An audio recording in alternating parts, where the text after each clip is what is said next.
What's up, everybody? Furin here. We got another G3 Siege here for you today with Absolute Void and the SnowbunnyMafia. Unfortunately, the recordings for my first two attacks, as well as the opening layout of the map, got corrupted on my computer. I lost the recording, so we're just going to be going through, hopping in at my third attack here to get started.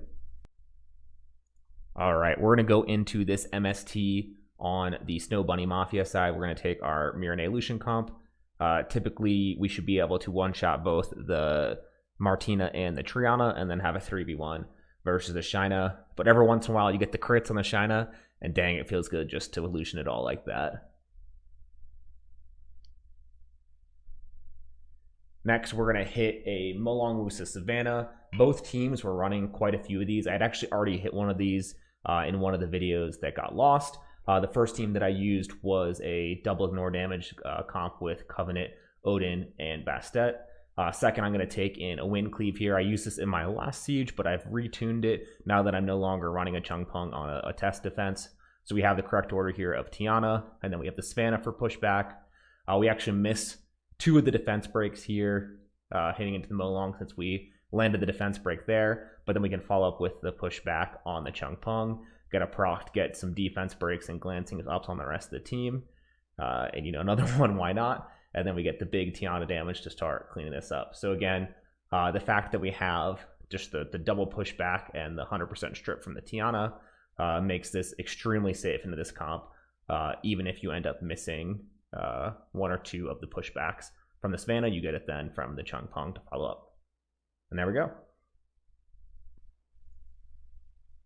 We are going to head right into the same defense again with a slightly different offense. This time we have a Harmonia, Ethna, and Leo. The idea here is we have the Ethna to strip the buffs from the Wusa and kill the Savannah pretty quickly. We have a Violent Nemesis Harmonia so that whenever that Molong skill 3s us, we can cut in and get some heals off so we don't get comboed by the Wusa. We're going to take that nice speed buff and immunity off the Savannah for our Ethna here and just go ahead and take this Savannah down first. The main reason here is that I think the potential for a loss in this comp is Savannah getting a second skill 3 off and defense breaking the Ethna. While the Ethna is on one of these Leo builds with no speed and has a fair amount of stats as a result, it's still possible for a couple of procs to go ahead and kill this Ethna, and then we're kind of out of damage to kill off these big beefy water units, and we might get out sustained.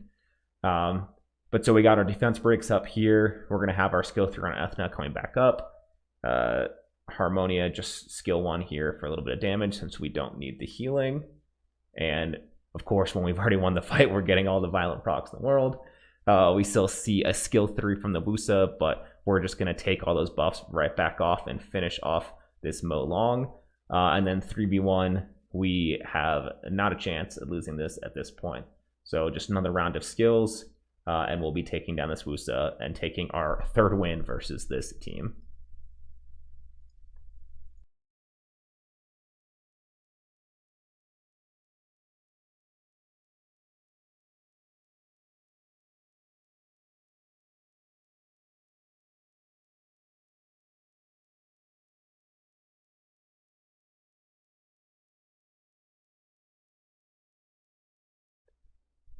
And you might be seeing a pattern at this point, but we're going into another similar defense here with the Molong Wusa, and this time a Ratesh over the Savannah. So this comp has a bit more sustain, but doesn't have quite the damage and kill potential of the Savannah variant. We're going to start off just getting a silence on this Wusa so we don't get immunity up. I was also slightly worried of the Wusa cutting in between potentially my Sierra and my Monkey. We're able to start stacking bombs on these units, keeping a stun and a silence on the Wusa since I'm most worried about him. And then looking to kill the Ratesh first so that we can get rid of that defense breaker on their side. And again, we have a stun plus a bomb up on the Ratesh, so we have 2 turns not worrying about him. So we put a bomb up on the Wusa and we stun the Molong in order to just keep everything under control here. And there we go. You see the Wusa procced but had the bomb on him, so didn't have to worry about that. We finish him off. Put another bomb here on the Ratesh, so he has 2 turns of being out. Again, that anti-violent proc protection, and the Ratesh also procs here. We missed our last bomb here, but this is definitely in the bag. getting another win against this style of comp. So we get to take a break here from the Molong Wusa Savs to hit this Orion, Perna, and Savannah defense. We're going to take in our Tiana Cleave here. You can see the Tiana build. This is the second Tiana, so it's not skilled up, doesn't hit quite as hard. Some RNG potential here if we miss all the defense breaks, since both the Perna and the Savannah kind of have a second life. We missed the Perna here, which is probably the best thing to miss the defense break on. We get the pushback on the Savannah, finish off the first life of the Perna with the skill 2 of the Tiana. And from here on out, 3v1, especially with 2 water units, we will be able to pretty easily clean this up and get, this is going to be our 7th win in a row.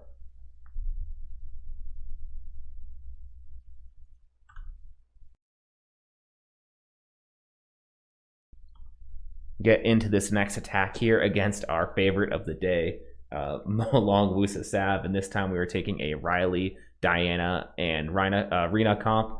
The idea here is that the Rena can tank basically all of these units as long as there's not a defense breakup for the Savannah to switch targets.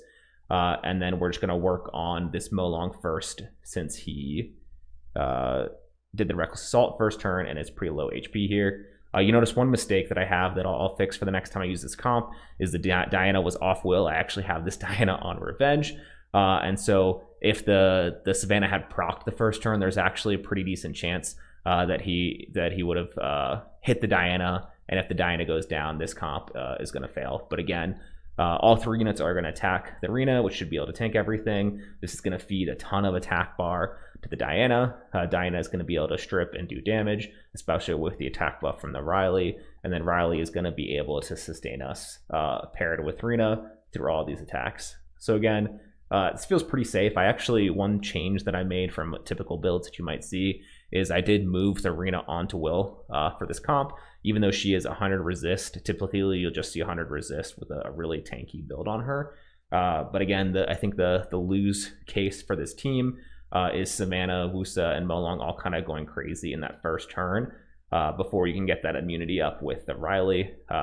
And since they don't really have a consistent strip on their end, bringing that Will just helps you be that much safer. And the extra like this, you can see this Rena is still full HP. There's no super threat to her after you get the immunities up and have the heals from the other 2 units, potentially even shields from Diana if you want it. And then we're just left here with this Diana to take down this Wusa. All 3 of my units still alive and pretty good health, and we'll get our next win pretty easily here.